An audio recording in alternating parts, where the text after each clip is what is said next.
Good evening, everyone, and welcome to the Ottumwa City Council meeting. Before we have our regular city council meeting, we are going to have a short Board of Health meeting first. So I'm going to go ahead and call the Ottumwa Board of Health meeting to order, and Chris will take the roll.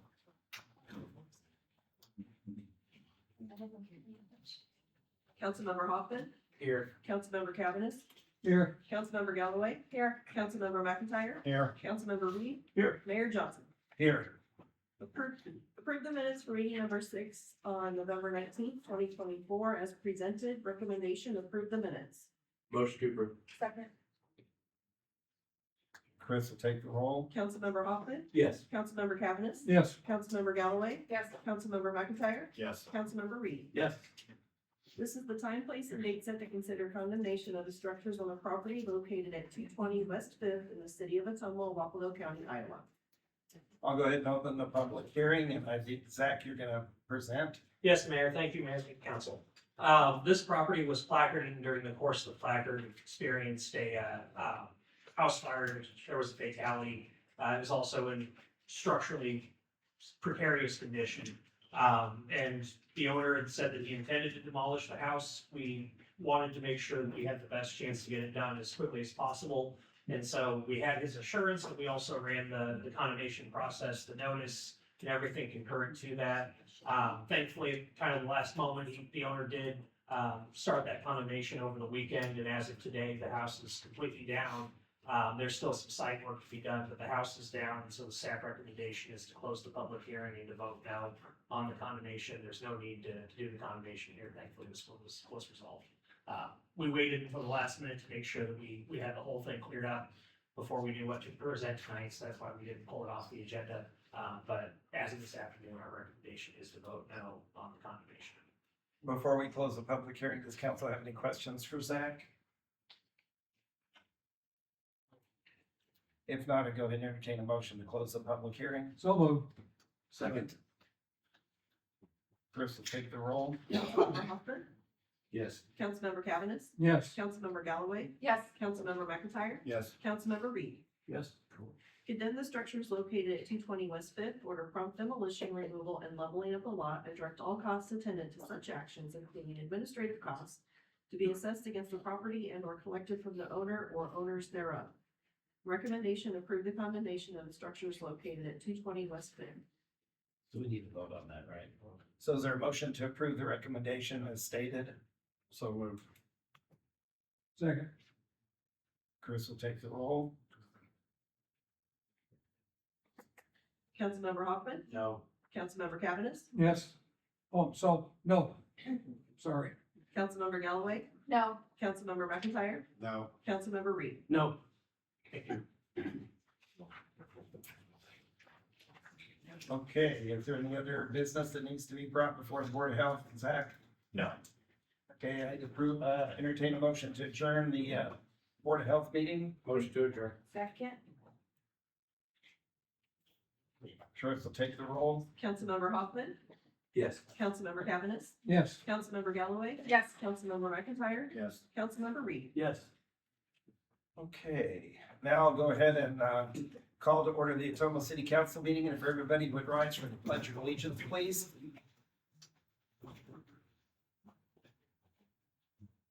I pledge allegiance to the flag of the United States of America and to the republic for which it stands, one nation, under God, indivisible, with liberty and justice for all. Thank you.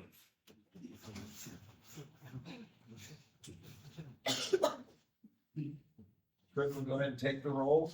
Councilmember Reed, Here. Councilmember Galloway, Here, Councilmember Hoffman, Here. Councilmember McIntyre, Here. Councilmember Cavanagh, Here. Mayor Johnson. Here. The next item is to approve tonight's consent agenda. Is there a motion to approve? move to approve, Second. Chris will take the roll. Councilmember Reed, Abstain. Councilmember Galloway, yes. Councilmember Hoffman, Yes. Councilmember McIntyre, Yes. Councilmember Cavanagh. Yes.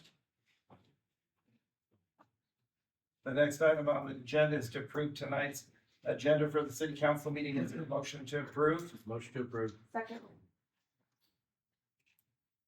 Chris will take the roll. Councilmember Reed, Yes. Councilmember Galloway, Yes. Councilmember Hoffman, Yes. Councilmember McIntyre, Yes. Councilmember Cavanagh. Yes.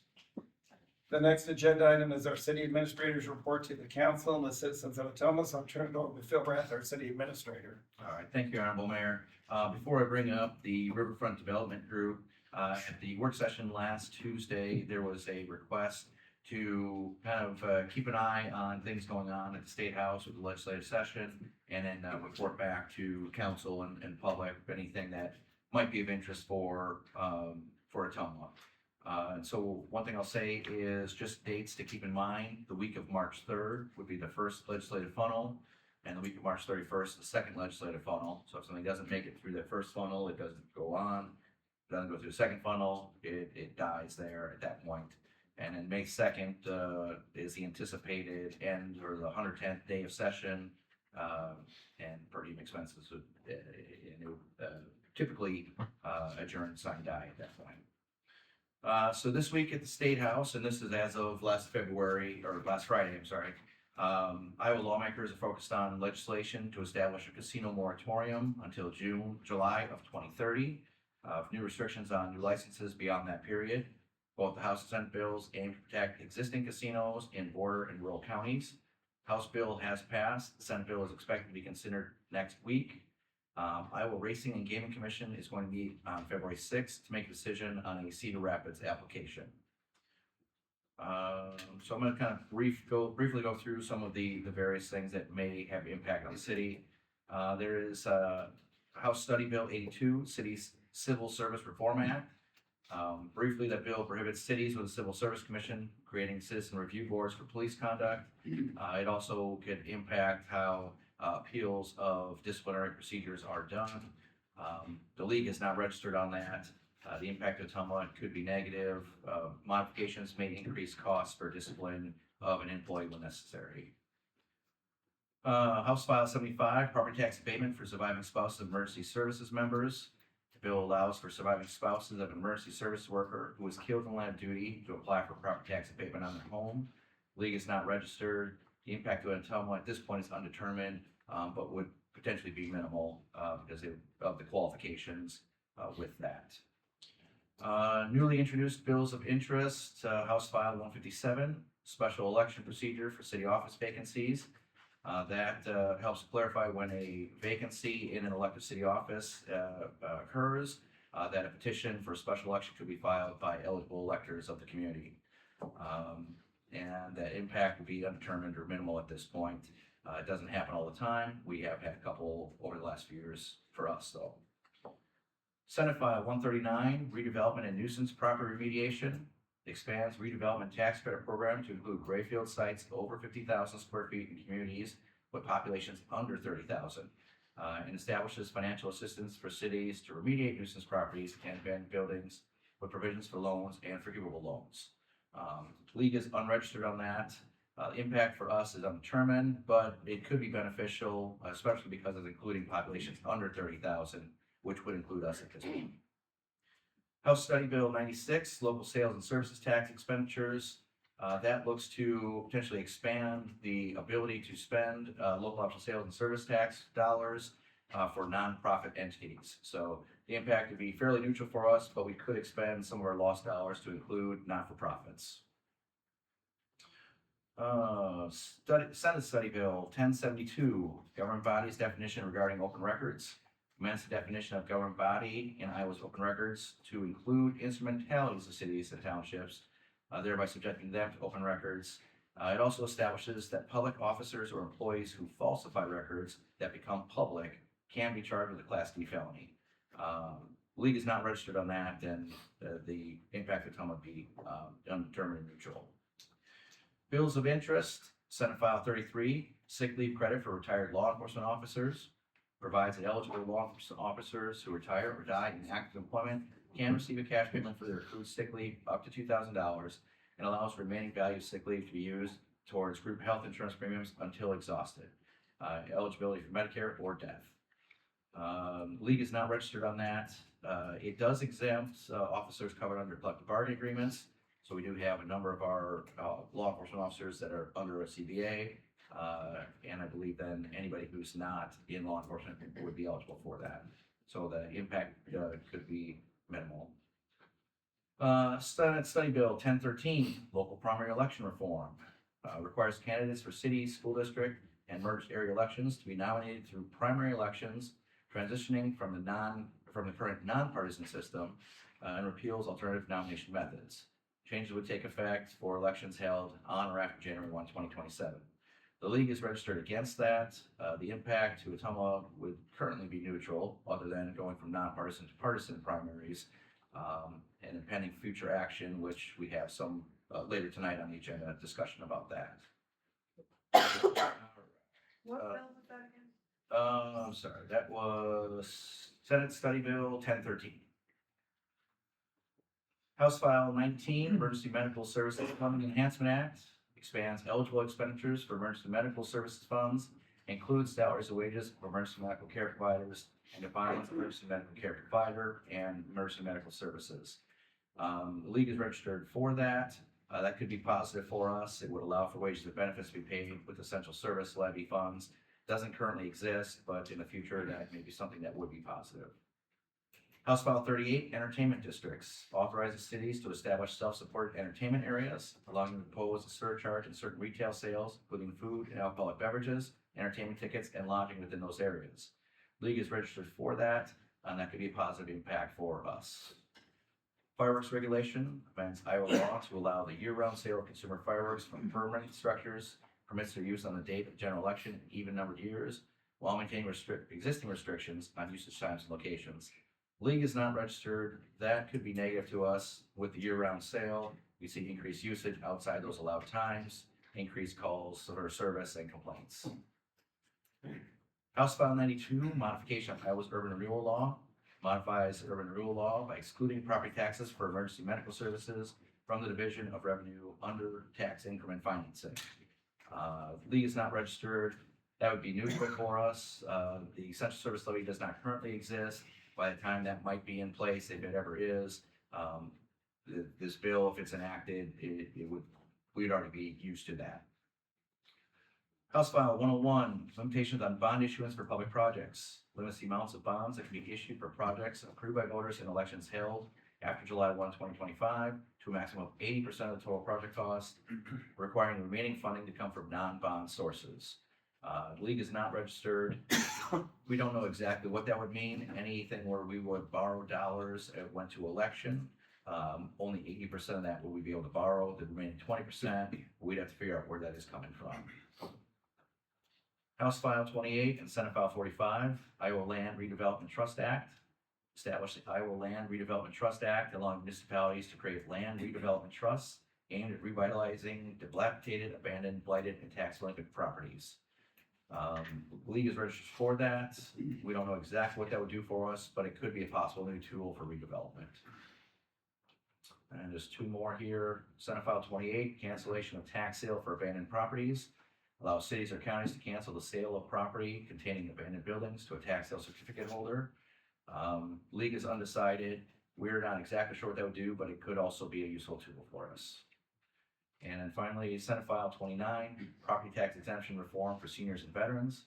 Proposes to change the homestead tax exemption for property owners age 65 and older to a credit of at least $6,500 on actual taxes payable, while also increasing military service tax exemption to the lesser of the property's actual value for an equivalent $4,000 credit.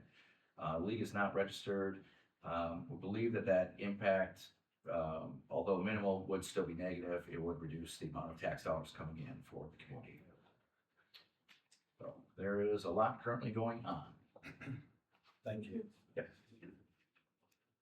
And with that, I will close that part and call representatives from the Riverfront Development Group.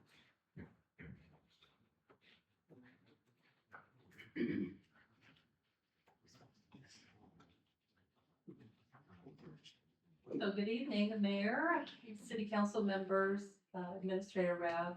My name is Kelly Jenners and I'm the Legacy Foundation President. And I want to thank you for the opportunity to come and talk to you tonight about a project that could be transformational for our riverfront called Market Street Landing.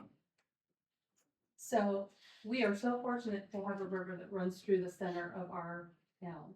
I mean, it's something that truly sets us apart, makes us unique from other communities. There's no question about the natural beauty that exists there, whether it's the pelicans, the fish jumping at the dam, or whether it's the display that the Eagles are putting on for us right now. We also know from visiting other communities that it is a potential economic driver for communities. And adding amenities to your riverfront really increases the quality of life, and we know how important that is to recruiting and retaining individuals in our community. And maybe the best thing about it is it's something that we've seen in the trails that is for everyone, right? Everyone can enjoy that regardless of their age, ability, or socioeconomic status. So riverfront development, enhancements, and improvements are things that have been listed within our planning documents for the city for decades.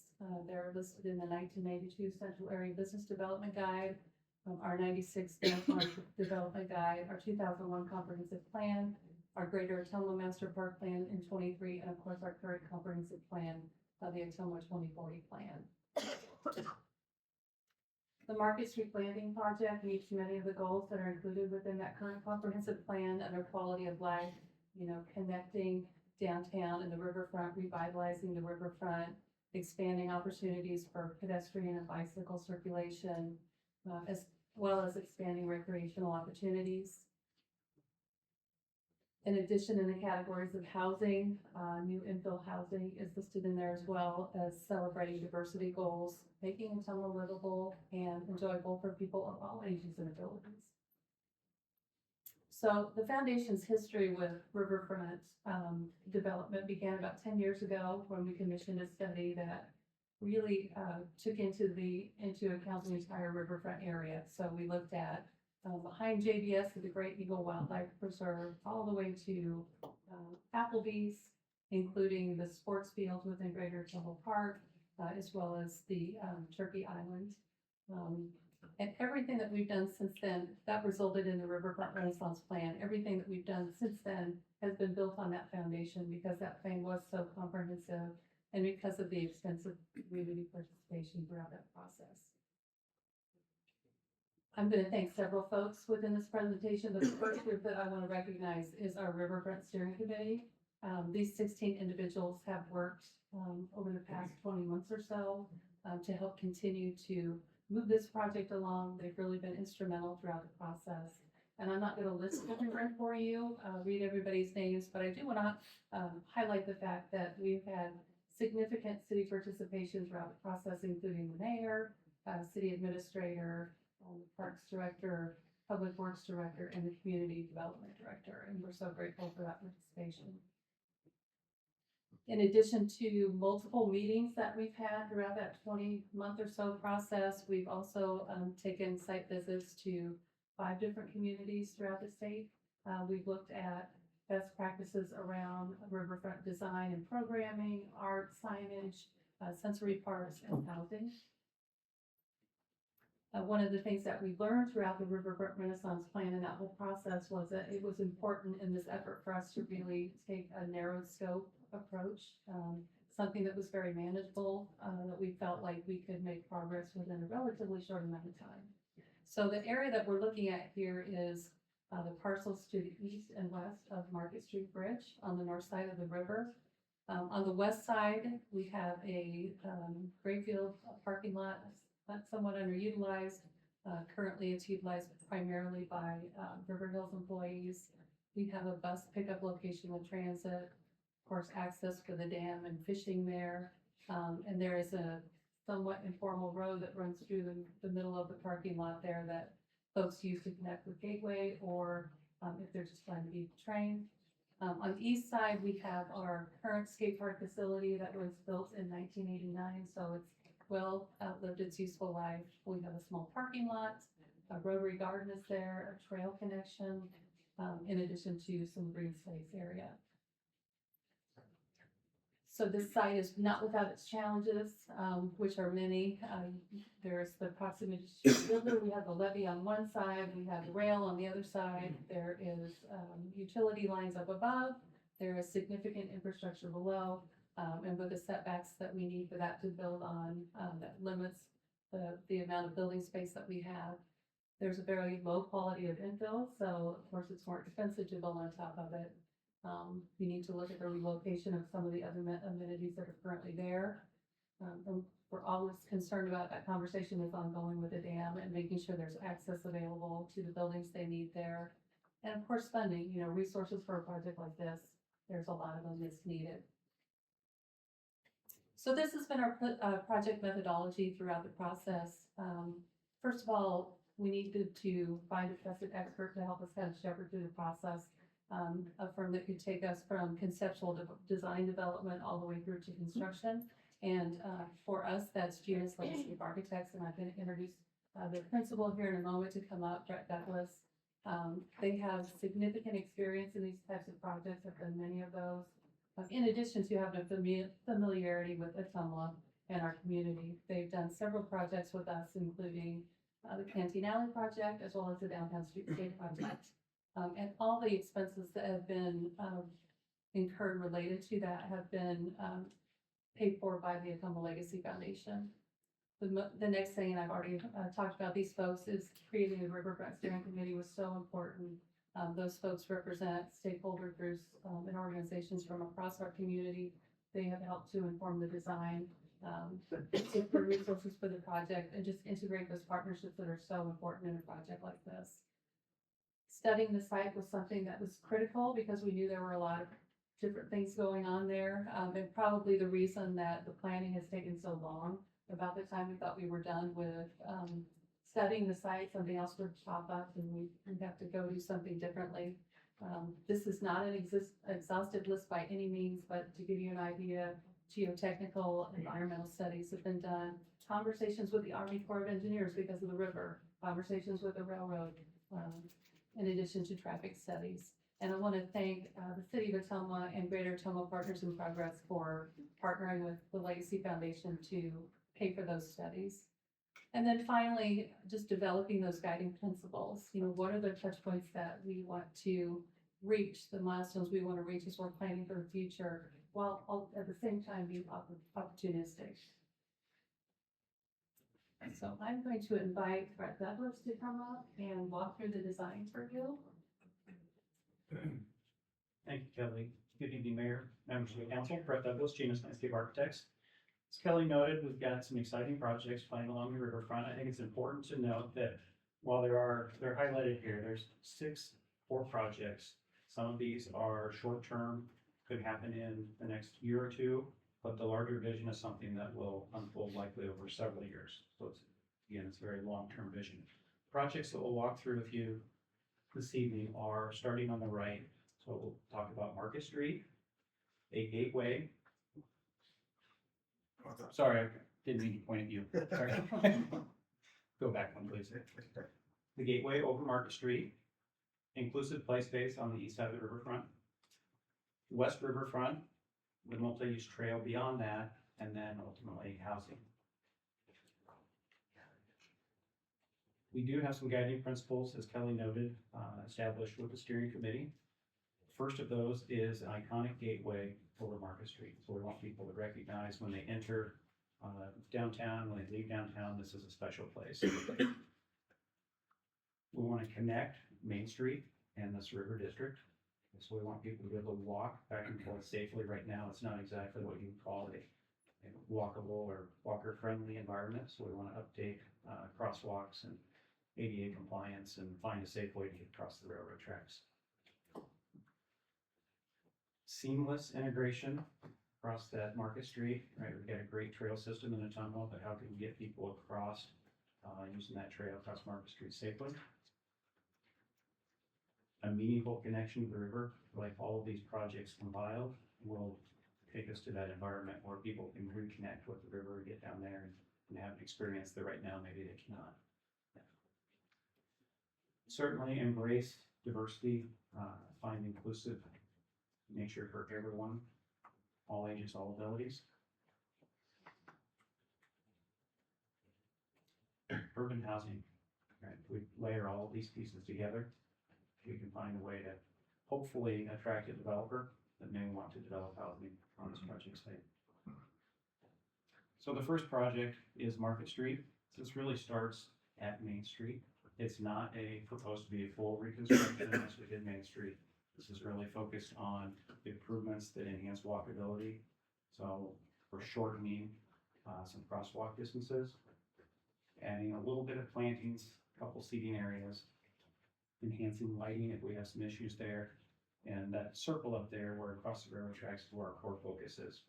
And we think we have the ability to work with the railroad possibly this year. They are planning some improvements to modify the tracks. We may be able to implement a pedestrian crossing both sides of that railroad tracks, which would be phenomenal to accomplish something like that in such a short duration. Mentioned the iconic gateway. We do have plans in place, we're currently working on for a gateway element that would cross Market Street. Really exciting component here. We are proposing to reuse the old trusses from the Coliseum. Two old trusses that are sitting on city ground now. I think you guys, city council recently approved use of those trusses. This would be approximately 16.5 feet above Market Street. The columns are 24 foot tall, and the span inside the brick columns is approximately 70 feet. So very much something that you notice as you drive through there. It also incorporates public art. So we've been working with Hildy DeBrun, public artist in Iowa, to come up with these tile or vitreous glass art panels. They're about 10 feet high, and those would occur on each side. So we have 2 on the north, 2 on the south. And going from left to right, we've got one that embodies growth and optimism. The next one is City of Bridges and Transportation, Civic and Government, and then last, Ecology and Fishing. Certainly important to the riverfront. Really excited about these pieces.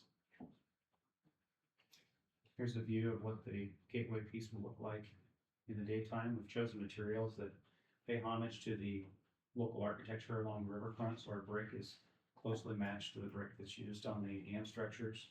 We have precast material down at the base. You see the artwork there. The trusses are stainless steel letters that go across on both sides of the truss. So it should be quite visible, low maintenance, certainly at the forefront.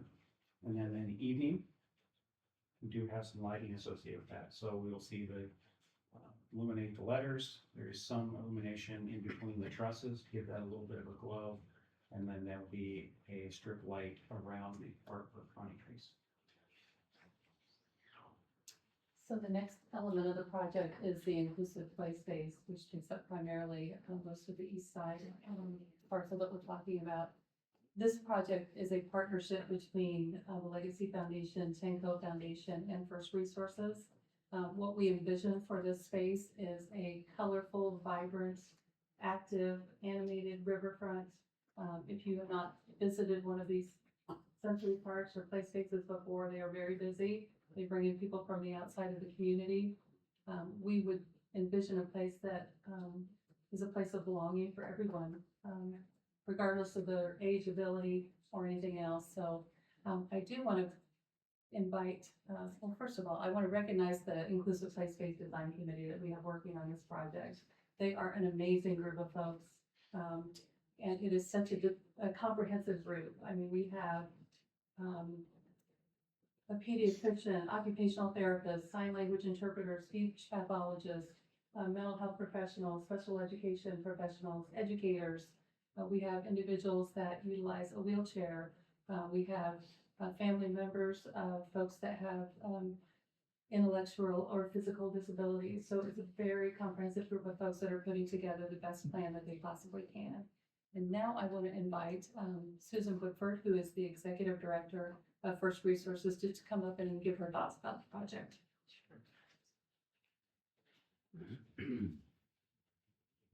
Hey, y'all. Mayor, thanks for having us. This concept actually originated, we have an advocacy group in Southeast Iowa, and it started with Cindy Kurtz Hopkins and some of the individuals that we serve. And we talked about, what do you need? What are you looking for? One thing is they said we have no place to go that's accessible where we can be a part of the community. And it was really loud and clear. we go out, we do community integration, right? We want our folks out, we bring productive members of society, we want them, we want folks working, we want folks playing, we want to be a part of the community.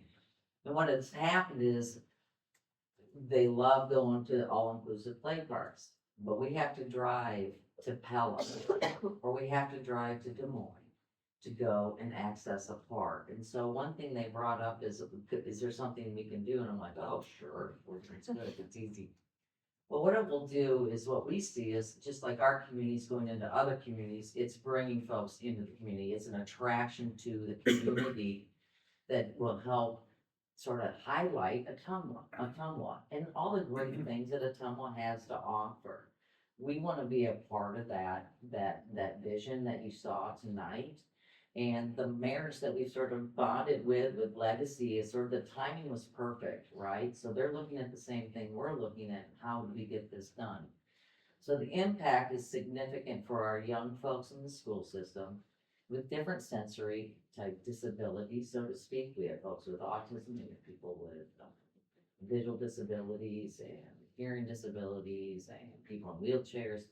So it's to support and be inclusive, but it's also for folks who are able, right? So bringing your family together as a group and have a place to congregate. And this is just part of the bigger picture for us. So we're excited to be a part of this. We also work with Timco Foundation, who is our partner at First Resources, who has invested in this as well, and has worked with Legacy to really be methodical in this process. And we do have individuals actually who serve on the committees to have a voice as well. And they have a strong voice and they have a good vision. And so this will make a direct impact on tourism and bringing folks in. We have all our folks from Burlington actually come here. We have people from Centerville coming here. We have people from Fairfield coming here, Knoxville, you name it. So it does cover a vast area that would bring folks into Wapello County and into the city of Ottumwa. So we're excited about this project. Susan, could you talk just real briefly about the fundraising activities that already begun for this? Absolutely. So we did a feasibility study and we looked at the data and we said, we got to try to work on securing funding. So we actually, we've been at the governor's office and it was pretty successful. And she has earmarked $1.4 million for the city of Ottumwa with this piece, with a 60-40 match. So we want a public-private partnership. That's how it should be, not one and not the other.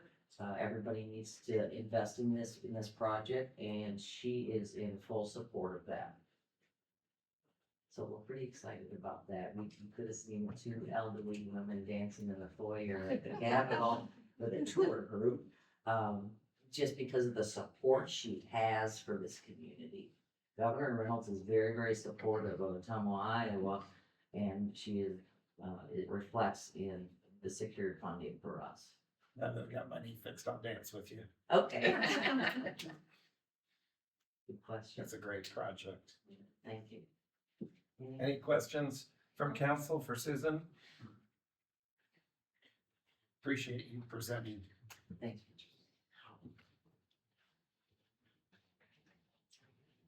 So looking a little bit deeper on the playground project, it is not designed yet, but we are working with the committee. And a couple of key pieces of this, we are going to make every effort. We're going to save the rotary garden, so that is not impacted. I think that's an important piece of this.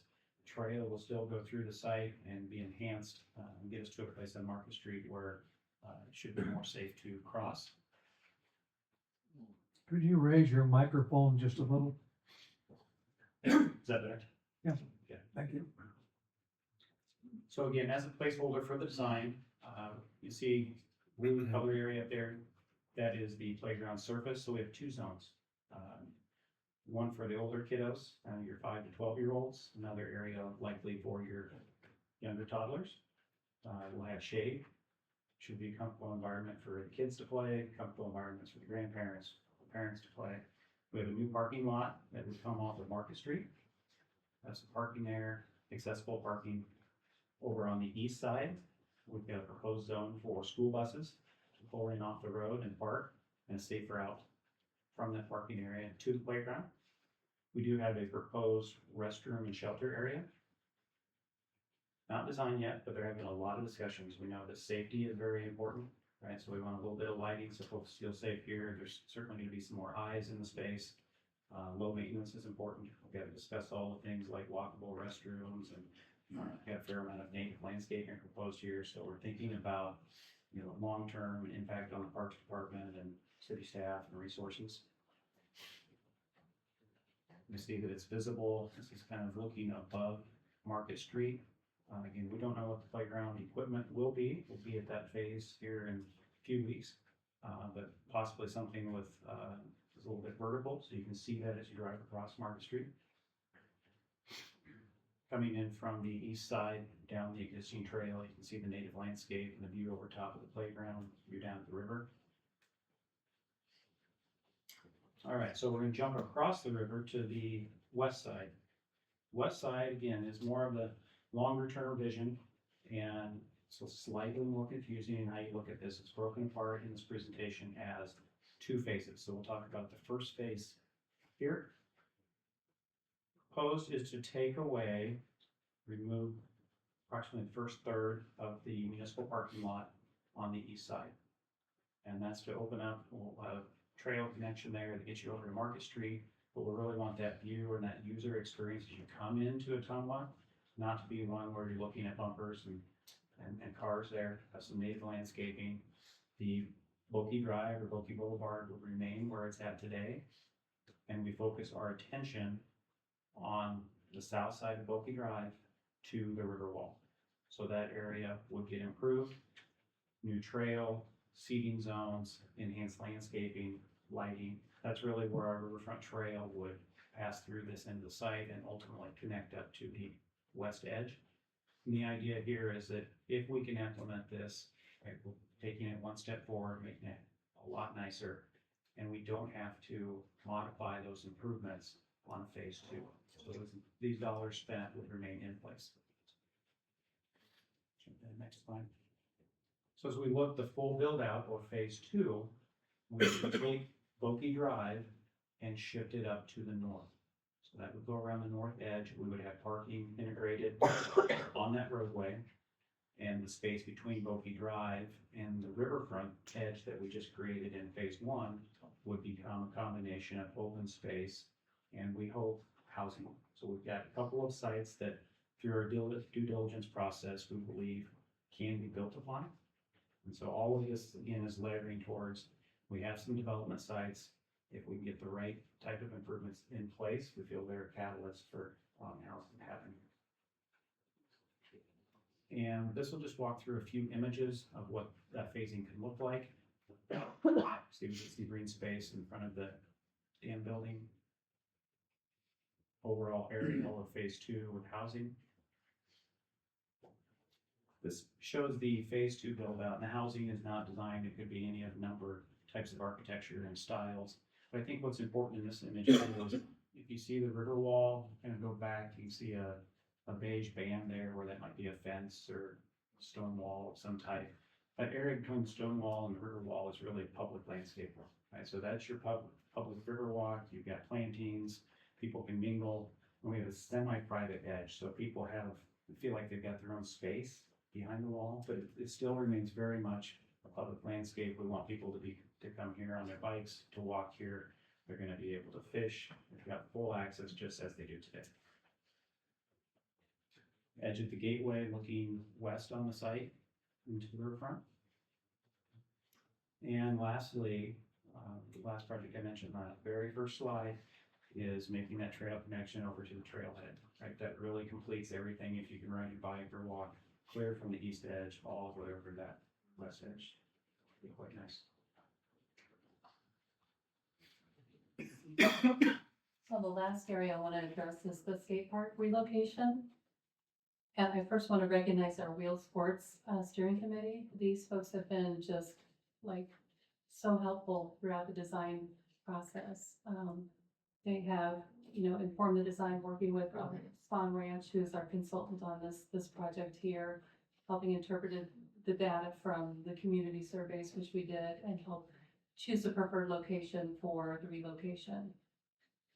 So the new park would be located in Sycamore Park, to the north of the new sports center, nestled between the sports center and the levee there.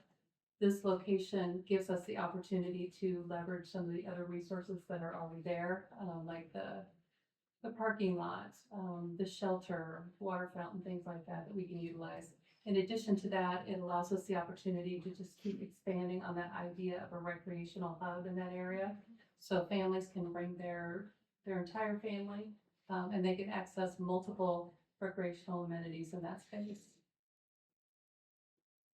So the new design here, the all-wheel sports park, and you'll hear me say that interchangeably with the sports, with skate park. I know we all know it as a skate park, but we have to remember that this is a facility that you can roller, you can use a scooter in, you can use a wheelchair in, you can use a skateboard, and it's really all non-motorized field sports. It will be a 10,000 square foot contemporary concrete layout that features ramps, pads, rails, and steps, as well as multiple horseshoe bowls. It will accommodate all different skill levels. And probably the best thing about it is a facility that can be utilized all throughout. So you can have many people utilizing it at the same time. And so I've asked one of our steering committee members to come up because I think this is one of those sports that, doesn't always get the recognition, sometimes always forgotten. So I think it's interesting to hear a perspective from someone who might utilize the facility. Good evening, council, mayor. This project and being a part of the steering committee has given me a lot of time to reflect on my younger days as a skateboarder. Got my first board when I was 3, and you couldn't get it out from under my feet. And try not to get emotional, but I had a best friend that lived right next door to me, and we had other buddies that lived in the neighborhood. We would all skateboard together. It's one of the most positive, most influential groups that I've been a part of in my life, and 2 of those friends still remain my best friends to this day. And my primary best friend, don't tell the other one, he had a lot of, financial backing to pursue what he wanted to do. He was all-American in lacrosse. I wanted to do that, didn't have enough money. Wanted to play basketball, do travel ball. Didn't make it to the second tryout because didn't get a ride, couldn't make the team. And one thing that was always a consistent thing in my life was that $120 skateboard that I could take off my wall, out of my room at any time and go ride the park. And to think about how it was an escape for me to be able to get out of my house that wasn't all that great most of the time, and to get on my bike and ride to the park and have an outlet to where I can put all of my energy into this physical thing and overcome obstacles literally and figuratively. And it's something that's never left my side and something that's really formed who I am today. And so, like I said, overcoming those obstacles is one thing. Trial and error is another one. So everybody's going to go through trials and tribulations in life, and to be able to fall down, get back up, and try it again over and over and over and over and over until you finally get it right, and then continue to perfect it until it looks how you want it to look, is something that you can apply to just about anything. And when I think about the obstacles I was able to overcome in my own personal life, I've started thinking about it, and it's like, I've done a lot of news stories about, just generational traumas that kids go through in this community. And the Wapello County being the second most impoverished county in the state. And so I guarantee that there's a lot of kids under my same umbrella. And I know that this park could be a beautiful outlet for them to not only express themselves, but to establish themselves in a community and to be able to, just blow off some steam and be able to enjoy themselves. obviously being in the Midwest, can't do it all 4 seasons, but, that was another thing. We have warm days like we have recently. You run out there, and if you have to shovel the park, you shovel the park. You bring your towels there, you wipe it down. Like it's a beautiful experience to be able to just get around a bunch of different people from a bunch of different aspects of life and all have that same commonality of riding that piece of wood with 4 wheels. And you don't have to speak the language. You don't have to speak the same language to speak the same language, if you know what I mean. So I think this skate park could generate an entire new community of young athletes that could evolve into professionals you see today. I think that's all I got. Thank you, Randall, for sharing your story. So finally, I just want to bring to the public's attention that there is a website available for the Market Street Landing project, marketstreetlanding.org. It has information about what we've shared tonight, in addition to more information. If you're interested in being a part of any of those projects, if you're interested in supporting any of those projects, you can certainly access that website, or I have my contact information up in the corner. So thank you so much for listening. Kelly, I would just like to publicly take this opportunity to thank you and your board of directors at the Legacy Foundation for all your commitment, your strong leadership, and your willingness to pay for a lot of this, because we would not be anywhere close to where we're at today if it wasn't for you and the Legacy Board of Directors. So you're very passionate about this. You've never gave up, and I just want you to know that we really, really appreciate everything you and your board has done to make this become a reality. Thank you, Mayor, and thank you for your participation throughout. Anybody have any questions for Kelly? It's a great presentation. Thank you. I didn't have anything else tonight, Mayor. Okay. The next item on our agenda is we're gonna ask if anyone in the audience would like to speak on any of our agenda items tonight.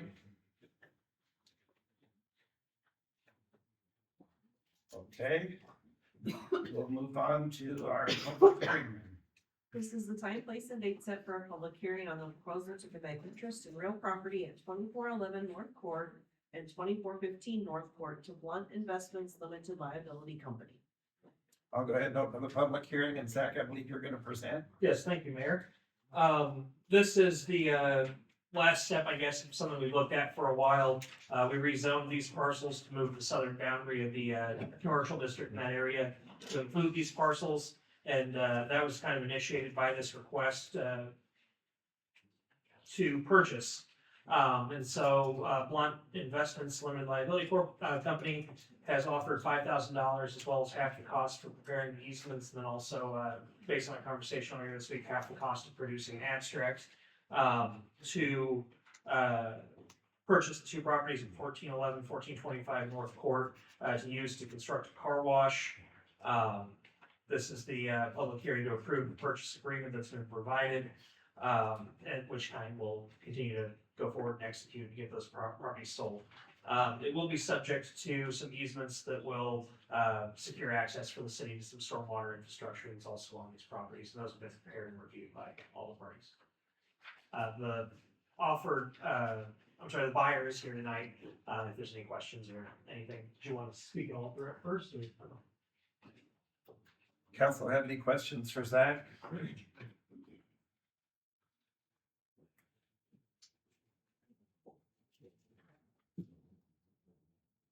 Anyone in the audience, since this is a public hearing, does anyone in the audience have any questions for Mr. Simonson? Okay, if not, I'd entertain a motion to close the public hearing. Second. Chris will take the roll.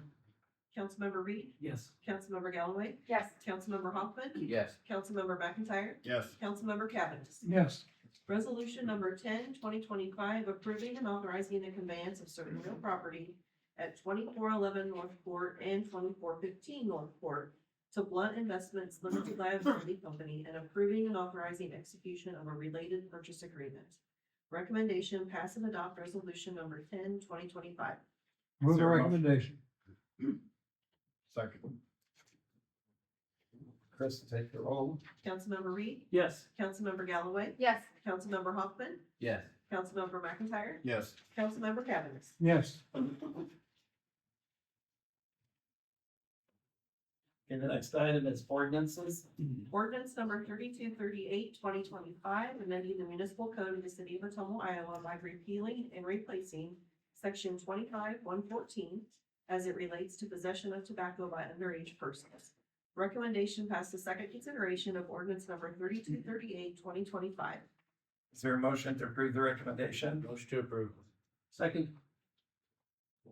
And Chris, I believe you're going to present on this? Yes, sir.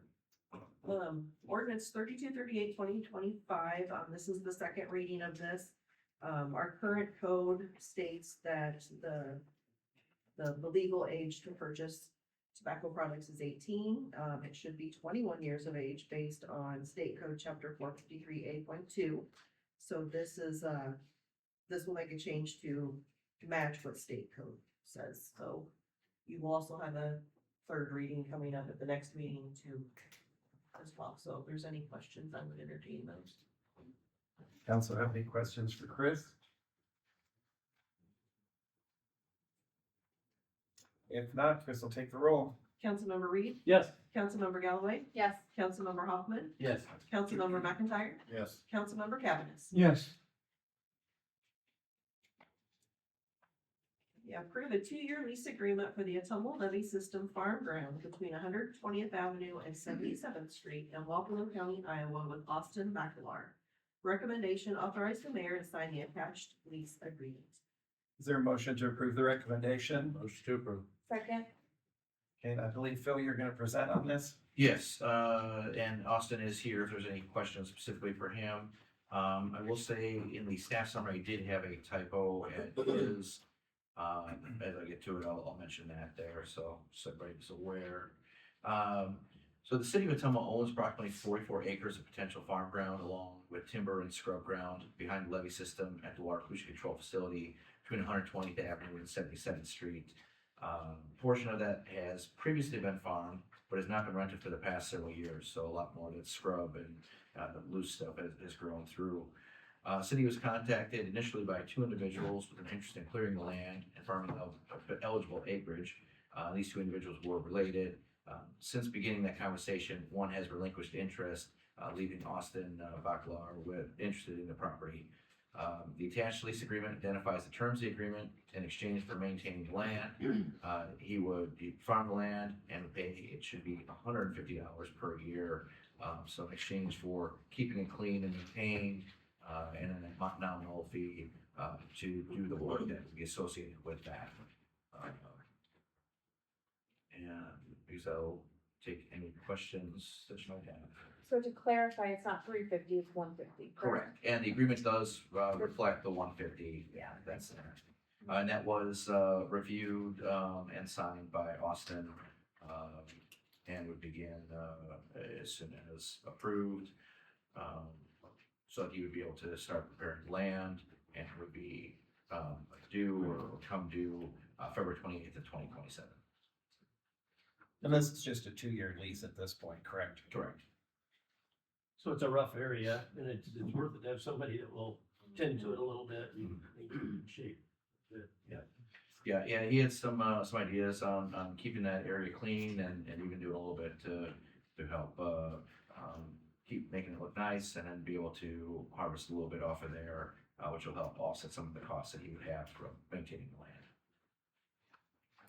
Does he want to speak at all? And only if there's any questions. Does council have any questions that you have to ask?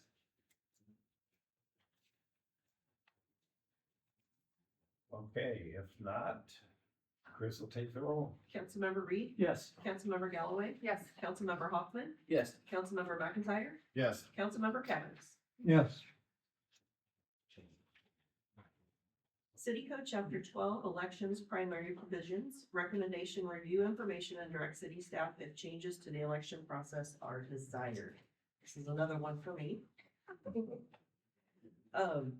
So I provided in your packet, it's pretty much everything that we went over last time we presented this ordinance. So historically, the city of Ottumwa has included the use of primaries in the nomination process when the total number of eligible candidates was greater than 2 times the number of eligible seats. Chapters 44 and 45 of the Iowa Code provide options for the nomination process, which does not include primary nor runoff elections should a city choose to adopt either. Council previously discussed this during a work session held January 16th, 2024, with a new ordinance presented on February 6th, 2024, that adopted Iowa Code Chapter 45, nomination by petition, where neither a primary election nor a runoff election would be required. The first consideration of ordinance number 3222, 2024 failed with a 2-3 vote. Therefore, no other considerations were presented. The city of Ottumwa continued with primary provisions. Voter turnout continues to decline while election costs increase, pending the total number of entities affected to split the cost between. Legal counsel provided the most straightforward approach to city elections and one that is commonly used back in 2024 with ordinance 3222. If choosing to adopt chapter 45 as the candidate nomination process, there is no need for either primaries or runoff elections, only the regular city election. Section 376.83 provides that where chapter 45 has been adopted, the candidates who simply receive the greatest number of votes for each office on the ballot are elected to the extent necessary to fill the positions open. So this past year for 2024, I did receive the billing from the auditor's office and I provided that to everybody, I think on Monday. So the cost, for the primary alone was around $7,600, which we absorb all of that cost because we're the only ones that have primary. And then the special election, it was, distributed between other entities, so we kind of got a discount on that one. So it was down around $4,000. As you can see in the spreadsheet I gave you, the voter turnout was low for both the primary and the special elections. As I said, it does continue to go down every year that we have elections, so just kind of keep that in the back of your mind. We will have 3 council seats and 1 mayor seat coming up for election this year, so this is something that Councilmember Hoffman wanted to bring it back up for discussion, so this is kind of your guys' option now to ask questions and debate on what you would like city staff to do. Well, just to start off the conversation, I did decide to bring this back up and, transparently, I did vote no last time. However, I did promise to put some more attention into it, and do some more studying, and I've taken a while to do that. After, speaking to many people and thinking of this a lot and looking at the details, oddly enough, voter turnout doesn't play a huge role for me. I just don't believe at this level, city council and mayor, that we need a primary. I did research the last elections and most of them, a good percentage of them actually turned out how the primaries turned out as well, in the same order. But, and it's a cost savings to the city, but I want everybody to understand, I want to be a responsible person on taxpayer money, but I also want to be fair to the candidates. Sometimes when you get candidates run, we have such a short window to run for city council or mayor. And, you get some candidates who run and signs and campaigning material are expensive. And between the primary and the election is a short time. I mean, do you invest in signs? Do you not? How do you get your name out there? Did you spend $500 on signs for a very short window? So I want to be fair to the candidate too. And I did look at some other odd details. And I'll just share one with you, being in a primary election. You may have stated an opinion or you may have stated something with such a short window, no time to follow up. With no primary, you could at least defend your position. You could change your opinion. You have more time to communicate with the public. So not only do I want to be responsible with taxpayer money and save that money and put it to better use, I want to be fair to the candidates too, because, we want to draw good quality people, to run for city, these city positions. So, I feel like anything we can do to relieve a little bit of the financial pressure, because one of the reasons I did ask a few people, and some of the reasons they didn't want to run were the financial that they have to put out for campaign materials or the short window. I mean, there was other reasons too, but that is how I came to that conclusion. So I said when I ran, if even when I decided something, if something presented itself in a better way that would be better for the city, that I'm not afraid to look into it and change my mind. So I just believe it's not a cost we need to incur. I believe it will give candidates a little bit bigger window to communicate and give the community a better chance to get to know all the candidates. So anyway, that's what I got. Basically, I have questions for me. I'm glad to answer them. I have a question, for Administrative Rath. Should, the Senate Study Bill 1013 develop into anything further? I mean, there wouldn't be any cost if we change our election process now, and then if we were to have to revert back, correct? I guess the cost would be the publication of the ordinance and then having to, So minimal. yeah. I think that bill from the last update I saw has not made any traction. Like it's pretty much, yeah. Council have any other questions for Chris? I would like to comment on it. I believe that it's a win-win situation for the candidates as well as the city. I believe the League of Women Voters always invites the candidates to come and present their case at their referendum. And so I don't think it's a lose situation for anyone that wants to run for city. I think it's a gain for us to not have to spend double the money to have a primary and then a regular election. That's my opinion.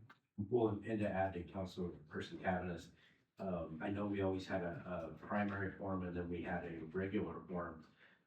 But as our honorable mayor's pointed out before, we could have two forms with the candidates anyway. I mean, it wouldn't matter if there's primaries or not. In fact, that would be a better way to get to know them. So we're not really losing anything there.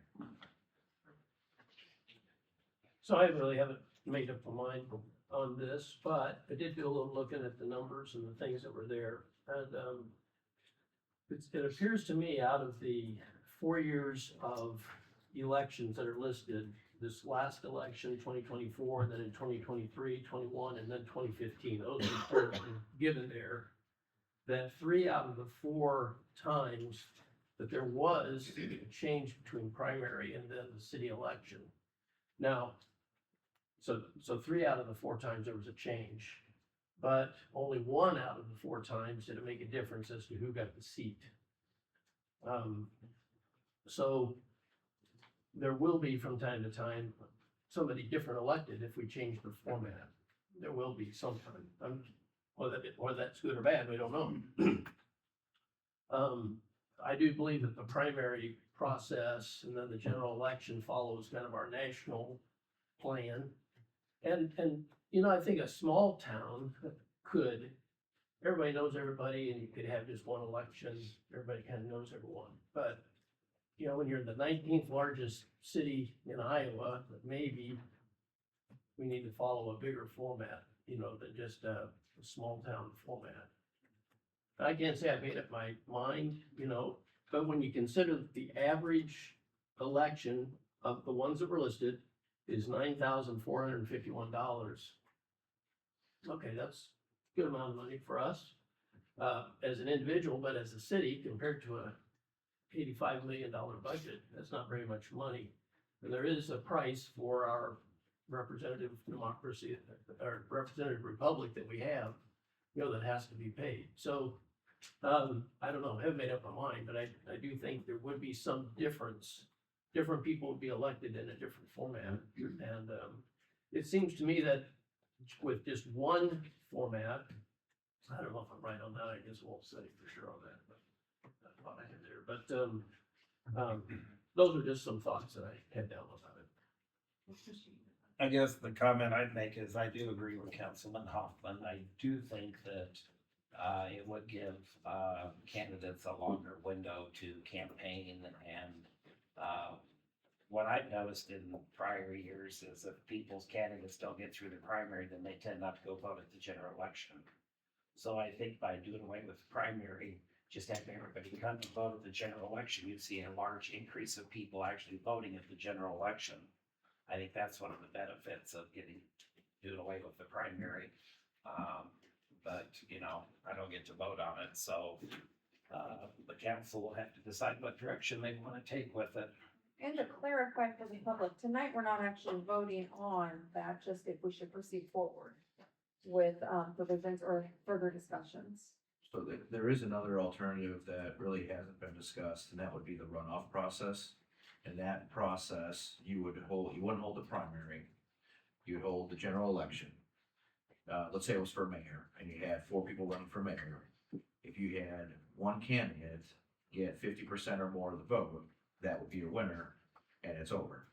If you have 3 people each get 30%, and the 4th person get 10%, now you have runoff between the top 2. So that would only happen then in cases where there was less than that majority. If you have your 3 council members and, 10 people running, and the top 3 each get to 50+%, and that's because you're voting for 3, you got the math there. Then those 3 would be elected. So there is a process that would work, and then you would only have an extra election when it was necessary. Think of the state of Georgia, I believe, has a runoff process. So that would be kind of a in-between method there, that if you wanted to change to not have to have the primary just because there was the one more than double the candidates eligible, that would be an option as well. I would make one further comment, and that is, this is not a final decision. Particularly, we're not voting tonight. But even if we come to the vote and decide to go to no primary, the council can change their mind anytime they want and bring a primary back. My comment is, I agree with what everybody's, saying, and I agree with Dan as far as 9,000 for as big a budget as we had. Don't seem like much, but since I've, been on the council and even before, the last 10 or 15 years, we don't get a high percentage of turnout on voters. I mean, 5% out of all of them that are, why have 2 of them? Could you have the same thing? The number only goes up very little when you get back to the general. So I'm thinking of the people that work the polls too. They're there 12 or 13, 14 hours, and 121 people go there in that time to vote. If we had numbers to back this, I wouldn't be a fan of moving it. So even if this trend here, 4,000 more people voted every year the last 4 years, then I wouldn't be for getting rid of the primary. But the way this here has been going on for 10 or 15 years, that's why I'm a fan of getting rid of the primary. The only other comment I guess I'd make is what Chris has said before last year, that, this isn't something new. A lot of cities in Iowa have done away with primaries, so we're not unique. A lot of cities have done away with primary elections and saw no negative adverse reactions by doing so. So this is something that's been widely accepted by many, many cities across the state of Iowa. So this isn't something new and different that we're wanting to do in Ottumwa that other cities haven't already done and have had no negative effects from doing so. So I think you need to kind of just keep that in mind too. The only thing is, it stated not the final vote tonight, but staff would need some direction. Do you want an ordinance to be presented to the council to actually take it to a vote? Is there some general direction that you'd like to see this move in? I think the city staff does need some direction from council. I'd like to make a recommendation that we move forward with the new legislation and bring it at the meeting wherever it's comfortable to vote on. To clarify, what do you mean by the new legislation? Ordinance, bring a new Ordinance. ordinance. Okay, thank you. And that's an ordinance to remove the primary, similar to the last language in 3222. Or we don't have a runoff. Correct. Yeah, no runoff, no primary, just whoever has the most votes wins. Yes. Is that what you're wanting, Gavin? Yes, that would be my recommendation. Thank you. Do we have a second? Second.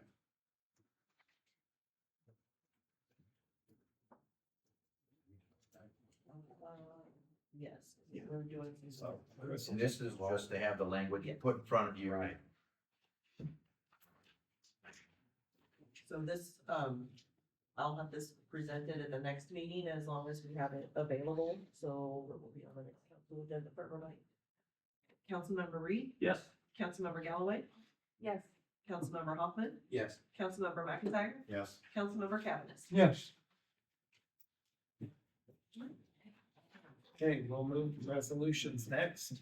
Resolution number 15, 2025, set February 18, 2025 at 5:30 PM is the date for a public hearing on the proposition to authorize a loan and disbursement agreement and the issuance of notes not to exceed 16 million sewer revenue capital loan notes of the city of Ottumwa, state of Iowa, and providing for publication of notice thereof.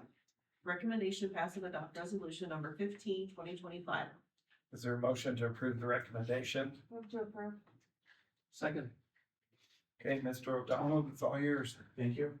When staff was completing the CIP, analysis showed that local option sales tax could not support both phase 3 sewer separation loan payments and significant street maintenance.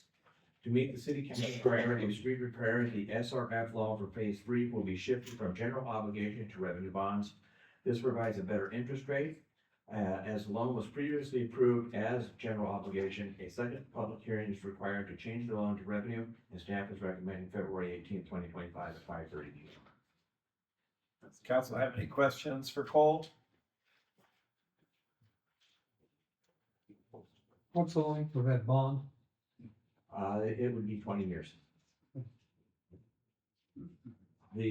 By switching this to a revenue, with the SRF, we do have the ability to, do an extension to get it out to 30 years, but, our financial advisor, and our, bonding attorney do not believe that that would be advantageous to us. I agree. Any other questions for Cole?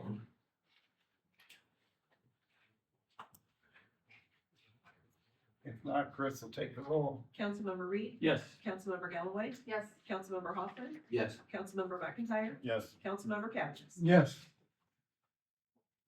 Resolution number 16, 2025, set February 18, 2025 at 5:30 PM is the date for a public hearing on the authorization of a loan agreement and the issuance of notes not to exceed 550,000 general obligation capital loan notes to evidence the obligations of the city thereunder.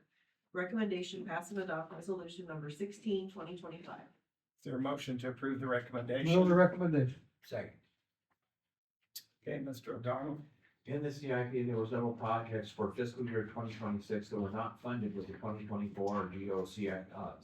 The projects were depot flooring in the amount of 15,000, depot windows in the amount of 100,000, HVAC at the depot, 420,000, soccer complex equipment, 30,000, and paint and wave pool of 40,000 for a total of $662,000. While most of the projects could be delayed to other years, the soccer complex equipment must be purchased. It would be advantageous to borrow all of the improvements rather than just the equipment. After meeting with the Legacy Foundation, where staff was informed that a possible grant for the inclusive space would include a skate park. The timing of the grant is such that the project will need to be started in the current calendar year. The CIP has $300,000 programmed in fiscal year 27 for the project, and staff recommends delaying the HVAC until February 20 till fiscal year 27, and moving the skate park to fiscal year 26. The issuance would then be as such: the depot floor, 15,000; depot windows, 100,000; skate park, 300,000; soccer complex equipment, 87,000; painting the wave pool, 40,000, for a total of 542,000. With fees, the total issuance would be $555,000.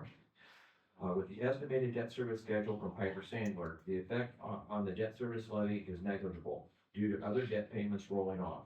The current projected levy is about 18 cents less than fiscal year 25, and approximately $60,000 less in tax dollars requested. And again, that is including the proposed schedule or the estimated schedule that Piper Sandler provided for this issuance. And then HVAC plan, last until 27? Well, the HVAC at the Oh, we the don't- depot is basically window units, so That's right. yes, That's right, 'cause you they have can the- last. Yes, that's right. Some of the improvements that we're trying to do there are to get the second floor, ready for, possibly be rented. I think that, putting in new windows, will improve the efficiency, tenfold. I can tell you that today with the north wind, that, my office was very chilly. Having that in place and then also, doing the flooring, would make that attractive even with the window, units. Eventually having the HVAC would then, of course, increase the value of that vacant space. Thank you. And, as a side note, there has been some discussion that might be, like a multi-shared space where you could have somebody be at the front, being a secretary for, multiple different offices, within there. So you'd have your own secretary, you'd have your own address, or you'd have a shared secretary, own address, shared meeting spaces and stuff like that, so. Oh, the only comment I've got, and this is just my personal comment, how much difference would it make if the council did include the central air conditioning in that? I don't have that information. I would assume that, that would take us, closer to $1 million. Right. And right now we're at about half. So I would guess that you would probably see, that 18 cents go away, that 18 cent savings go away, and you might see, a slight increase. I can have that worked out. That would mean, possibly delaying the, public hearing. Yeah. When we get there. And this is just my personal opinion. Like I said, I know I don't get to vote on this, but I think it's a huge mistake if you're gonna replace the windows and put in the flooring, if you don't put in the central air before people start moving in that building. I mean, that's prime real estate, that depot building, and by not getting all that stuff done before agencies start moving in there, then they have to move out when the central air conditioning gets put in, because that would require quite a bit of construction. I just think that's a bad thing for the council to consider doing. If we can afford it, I think they just need to include all of it. Get it done once and for all before you start renting that space out to people, because I think it's gonna be prime real estate that the city won't have any problem getting people to rent that space. Well, That's just my personal opinion. the other thing we could look at is the timing as well, such that, we could, plan the flooring and the windows to be, not necessarily this summer or this fall when we're out of there, but more towards the spring. And then, carry over with the HVAC into, the next fiscal year, so that, and have it all designed and planned and ready to go, starting July 1, so that, by fall of 26, space would be ready to be rented. We can also do that timing. I think that would be very helpful. Sure. So that you didn't have to, because I know one of the reasons that we didn't put the central area in after we all moved in there was because of the problems that was gonna create after everybody was already in there and all the dust and tearing out of the ceilings and stuff to run all the ductwork for central air.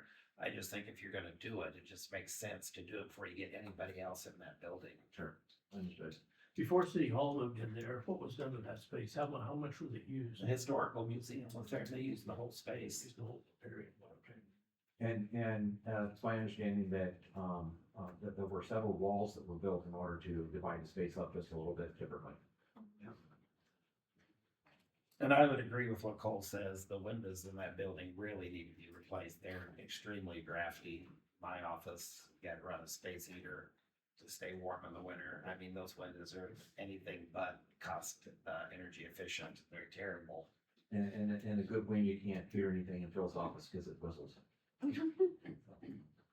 One more thing I want to add, not on this subject, but as far as the budget, after the work session, I did text the worksheet.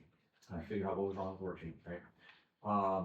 But in talking with Phil, that we're not going to have a work session next Tuesday. We'll have one on the 25th that will be comprehensive. Before that time, you will receive a copy of the full budget, including revenues, hopefully with analysis as well, so that, you have a chance to, during the presentation, be able to ask questions, or, set up a time with myself, Administrator Rath, in, the department head, or any combination thereof, in order to, go through and answer any questions you may have. We felt that, even if the worksheet had been correct, that we were taking too long to go through things, so we just kind of want to do it much more of a efficient manner on the 25th, not negating any of your questions or input, but we want to be able to not be there for 8 hours. So back to this, so what I'm hearing is that if we do approve it today and we could, essentially set up the schedule for the work to be done to coincide with HVAC. Correct. Yeah, we would plan on, the windows and the flooring, like I said, spring of 26 with HVAC then being summer of 26. And that way you can get everything done before you start renting the space out. For sure. Any other questions for Cole? If not, Chris will take the roll. Councilmember Reed, Yes. Councilmember Galloway, Yes. Councilmember Hoffman, Yes. Councilmember McIntyre, Yes. Councilmember Cavanagh. Yes, Thanks, Cole. Resolution number 18, 2025, approving the purchase of a new Humvee oven for the Bridgeview Center in the amount of $46,748.90. Recommendation pass and adopt resolution number 18, 2025. Is there a motion to approve the recommendation? Motion to approve. Second? Phil, I believe you're gonna take this. Yeah, and Scott Holgren is here to answer any questions more specifically about the equipment. The resolution would authorize the purchase of kitchen equipment identified in the prior capital planning and bond process. Venue Works received 4 quotes on the proposed equipment. Barton Brothers provided the best quote at the stated price of $46,748.90. City Council had approved the funding up to $60,000 for this equipment with the prior capital bonding. So this would come out of Fund 313, where those funds currently sit. It was budgeted and no budget amendment is needed. Can you describe a little bit for the public what kind of oven this would be? Scott, or what we have with you? And I do have Executive Chef Adam with me bringing specific questions. A combi oven, they probably started coming into commercial kitchens maybe 15, 20 years ago. It is a state-of-the-art oven. It will be a convection oven, a standard oven, a steamer, a smoker. It will cook food with pre-programmed humidity levels. It has artificial intelligence built in, and you can program it all out with like hundreds of recipes. It basically, while it may not exactly replace one full person, but it also will reduce a lot of our labor costs because of the savings of how you can do it. It definitely brings us up to several of other competitors, and certainly takes us up to a whole new level with what we can do here at Bridgeview Center. You don't have this type of oven now, correct? No, we do not. No. Does council have any questions for Scott? really good hot dogs. This is the microwave for. No, I'm kidding. Yeah, it'll cook anything. And We're actually not losing a person. No. But no, it's definitely needed. We're excited about it. It's been something in the planning for a while. But other capital things kind of kept it down on the list, and so we're excited that we can get it done. What's the warranty on? 2-year, like bumper to bumper, and 5 years on the core of it, and on like some of the steamer elements and stuff on the water side.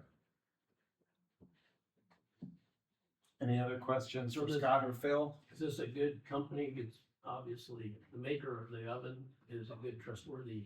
Yes, we researched several companies. This company's rationale came in with a low bid, also very highly recommended. Adam has several chefs he consulted. He did his research, several hours of research on it. So both from a bid standpoint, but also from a quality standpoint, it's one of the top 2. You said Iowa company, correct? Rationale is actually, it's a US company, we're buying it from an Martin Iowa Brothers, company. yeah. So the broker that we're buying it through is Martin Brothers out of Cedar Falls. We also, Venue Works has a relationship with Martin Brothers, so I mean, it's a trusted vendor. So we have no problem with that, but Rationale is a US company, I believe out of Chicago, is that correct, Adam? Yeah. Yeah, out of Chicago. And so if something were to happen down the road from a parts availability standpoint, service, all that, it is, a US made. Any other questions for Scott or Phil? I'd motion to approve if there's one more question. Thank you, Scott. Crystal, go ahead and take the roll. Councilmember Reed, Yes. Councilmember Galloway, Yes. Councilmember Hoffman, Yes. Councilmember McIntyre, Yes. Councilmember Cavanagh. Yes, Next is our public forum.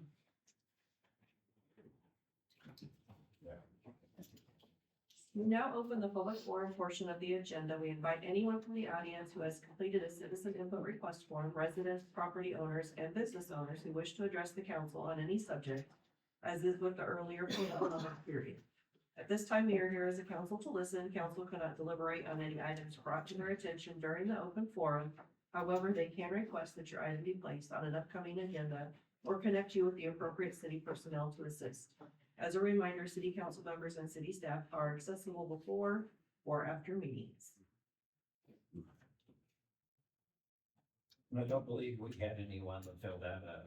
Is there anyone that did want to speak on any non-agenda item? Scott? I didn't fill out a proper form, but I just wanted to add, earlier in the meeting, there was it got brought up on the market landing on the park, for the inclusive park. Wonderful project. As a father of a daughter with special needs, our daughter Jamie, our second daughter, has Down syndrome. She's now 22, works at Fairway, very successful. But 19 years ago when she was a toddler, we would have loved to have a park like that for our daughter Jamie. Fabulous project. I've seen these go up. I follow it certainly in our community of folks that we're involved with for children with special needs. Wonderful project. I hope you support it, get it done soon. But it's needed, and thank you for working on that. People like your daughter can still participate in. Oh, definitely, As an yeah. adult too. Yeah, no, definitely, yeah, yep. Appreciate it. But yeah, just a neat project. So it was exciting to see that, and looking forward to see that come to completion. Thanks for sharing, Scott. Okay, if we have nobody else that wants to speak on any non-agenda items. Can I say something? Yes, Do I need to announce who I am? yes, you do. Okay, the Brenda Curran, Your address. 1417 North Van Buren Avenue, Ottumwa, Iowa. I just thought I'd step forward because, when I was out door knocking earlier this year, it had come to my attention that there were some sidewalks that had maybe been promised around the, Liberty School. And so I was just curious if that was something that was still on the agenda for the city, if that's been something that you were gonna look at. I do believe there were some letters that were circulated in that neighborhood, and there were some concerns about safety of children walking in streets because there's no sidewalks. So if that is something that maybe you could look at or put on the agenda, and follow up on that, I sure would appreciate that. Or maybe it's already in the works. I mean, I'm not sure where you are on your street project and redesign and stuff, so. That's what I thought. There is sidewalks included in that project next year. Next year, all right, It's 2026. 2026, This year. Yes. 2025. 2025, oh, even better, even sooner, thank you. Because that was a concern that was brought up before, and there are sidewalks planned in that project. Yeah, and it was brought up because it's such a busy street, and then you have, high piles of snow, and you have little kids, and, there could be some, dangerous circumstances. Yeah, so, all right. Well, Thanks, wonderful, Brenda. wonderful to hear it, thank you. Anyone else want to speak on any non-agenda items? If not, the last thing on our agenda is mayor, city council, communications to the public. I only have one thing I'd like to bring up. We've had some discussion at prior city council meetings regarding sex trafficking and labor trafficking. It is happening in our community. So for people who don't think that happens in Iowa, let alone Ottumwa, they're grossly mistaken because we've had labor and sex trafficking cases in Ottumwa.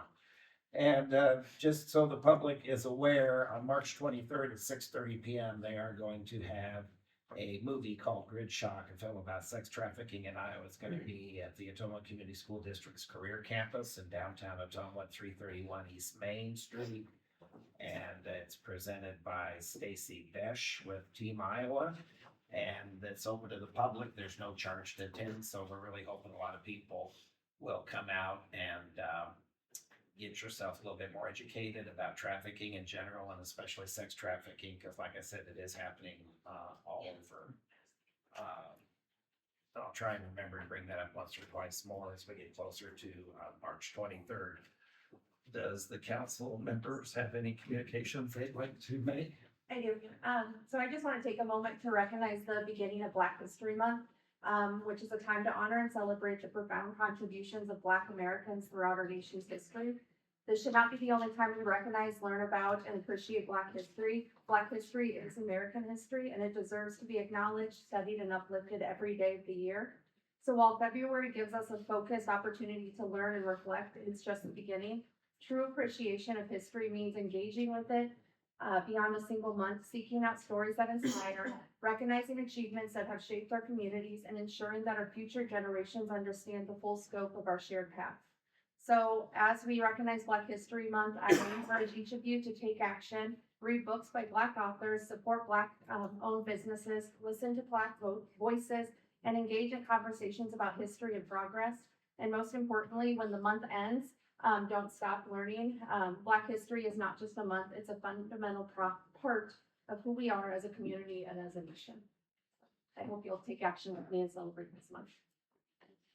Any other announcements that any council members would like to make? Mayor, I do have something I'd like to Okay, say. Dan. Just a review really of why I abstain on the consent agenda, just to mention it once in a while. My view of the city council is that, you know, we're kind of like the legislative body of Ottumwa. And it's our job to foresee danger, troubles, protect as best we can our folks. And my attitude on some of these things, and of course, I'm referring to the idea that I'm staying on the renewal of the liquor license. That's my point there on those. Just because something's legal, we don't necessarily have to do it. It's not necessarily right. So that's my thinking on it. Okay, I want you to know where I'm coming from. I realize that most people in Ottumwa would disagree on my idea about liquor and alcohol to some extent, but there are people who are injured by it and hurt by it, and so we don't want to forget them, and we need to realize that there is a downside to some of this. And even today, we got a media release from Lieutenant Jason Bell about, you know, the Super Bowl weekend and people drinking and driving and so on. And he mentioned that 37% of traffic fatalities occur because of impairment. Well, there's a lot of reasons for impairment, but he did say that 37 people die daily in America due to drunk driving. So that's a big downside. And I do know that a high percentage of the time, speaking of our police force again and of police in general, a high percentage of times when officers are injured or killed on duty, alcohol is involved. And so there's a danger. We're always talking about public safety and quality of life, and we ought to talk about those things. But, you know, that this is an issue with that too. So that's my reason for abstaining primarily, or to some extent there on this consent agenda on that. Thank you, Dan. Anybody else have any other communications they'd like to make to the public? I just got a couple quick comments. Hey, Chief Engineer, you have to forgive me. I'm gonna give some names next meeting because I left my notebook at work, but there. A couple of his officers, people actually contacted me to give a huge shout out. And I want to take this opportunity to remind people how hard our police department works, not only with the big things, but with the little things. I mean, the two incidents happened to a mother and her kids and elderly person who contacted me. And it was little things that our police department did, but it was huge to them. So I want to remind everybody that they're not out there just dealing with the big things. They're citizens and they're dealing with this community and they love this community. And it's heartwarming to hear how involved they are and to see how involved they are. So you know, my hat's off to the Ottumwa Police Department, how hard they work, and everything they do for us. So Chief, thank you and your department. And one last thing I'd like to end with is Randall left. And I did want to make a comment before he left. He got up and he gave his story. What I loved about his story is he talked about other people and, you know, there's people out there with other problems. Those are the young people we need involved. He didn't have to get involved and he did. He's seen something he wanted to change. He's been through things and he doesn't want somebody else to have to go through those. And he wants to open up new avenues for him. So I really wanted to thank him for that. But those are the young people. That's the attitude I want our young people, our community to have, is jump in and do something about it like he did. In fact, I could see him also as maybe a future leader sitting up here someday. I mean, but it also goes to show you that you don't have to sit up here to make a difference. He's making a difference, you know, just by being on this committee. All those people on that screen for the park and all the planning, they're making a difference, you know. So you don't have to be sitting up here or a big name or anybody to make a difference. We're all citizens. We're all in this town together. We will all make a difference together. So that's what I'm gonna say. Thanks. Thank you. Any other comments that any council people would like to make?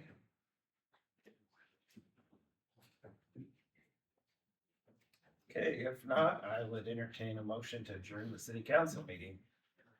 So moved. Second. Chris will take the roll. Councilmember Reed? Yes. Councilmember Galloway? Yes. Councilmember Hoffman? Yes. Councilmember McIntyre? Yes. Councilmember Cavanagh? Yes.